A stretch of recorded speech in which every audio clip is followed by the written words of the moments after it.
I survived 12 floods. Some were deep, some were waist deep, and some were not so deep.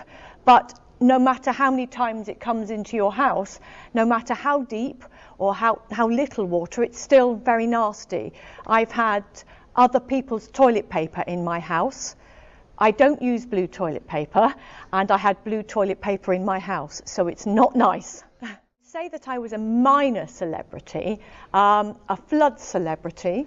It's because I have been flooded, I have survived, I have challenged government, and I've also encouraged communities to protect their own houses and to become resilient from flooding. So I'm on the television a lot. My face is well known as Flood Mary, as my Twitter account is Flood Mary, and people just know me from, you're the floody lady on the television, aren't you? So I get invited to speak. I was at the House of Commons this week speaking to a cross-parliamentary group of MPs about flooding and the impacts of flooding and flood insurance. And again, I'm going to the House of Commons in about 2 weeks' time to take part in a flood summit organised by the Labour Secretary of State. So yes, I am listened to because of my long experience of being flooded and the experience I've got in helping people in their recovery. Firstly, I think I should have started the conference today with my personal experience and my practical advice, but there's certainly a place for a mix between academics and the scientists and people like myself, and sharing knowledge in the way we are doing can only help raise awareness of flooding, which is what the conference is about, and help communities across the world to become more flood resilient.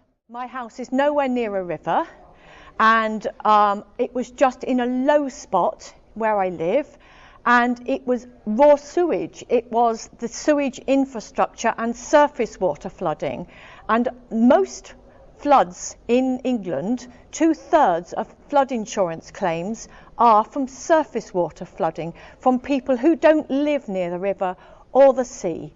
And my flood could be managed with a pumping station. So I campaigned with the water company, and they had to put in a pumping station which has stopped my area from flooding, and I opened it.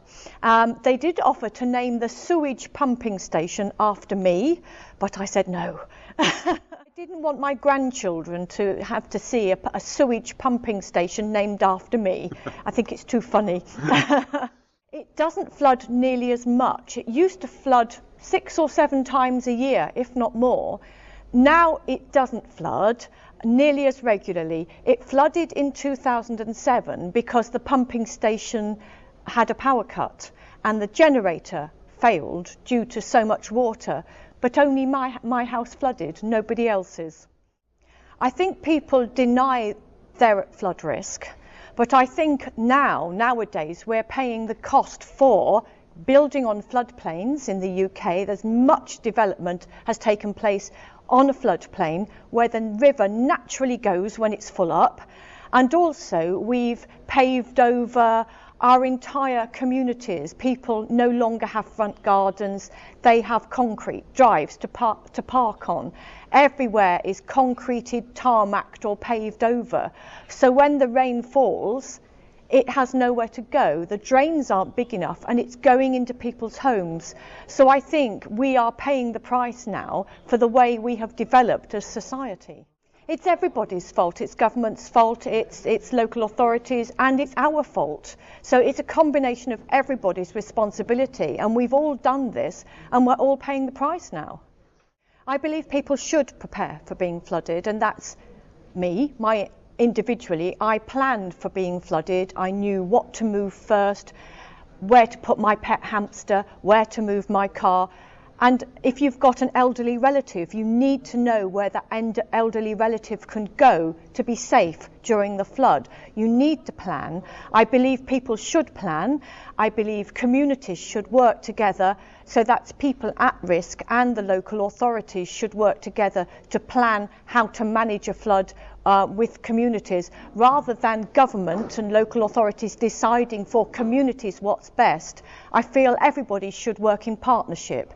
It's happening a lot more nowadays. When I first flooded, there was very little partnership working, but people are now in the UK working very much in partnership. So that's the Environment Agency and local authorities working with communities and individuals to find a way forward to manage flood risk. We made a plan. We knew... It's a document. It's a document. It was written down, and on my website I have got a guidance on how to write a plan and a template to fill it in, because I had plastic boxes with lids on in the shed. We knew they were in the shed, we got them out and we emptied the kitchen cupboards into the plastic boxes and we took them upstairs. We knew where to move the photographs. We never keep photographs or anything that is special to our memories anywhere near floodwater, where floodwater can get them.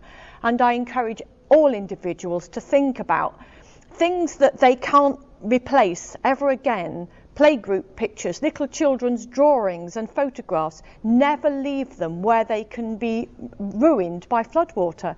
They are irreplaceable and very special to you, and they're the most important things that we cherish. Thank you very much. It's a pleasure.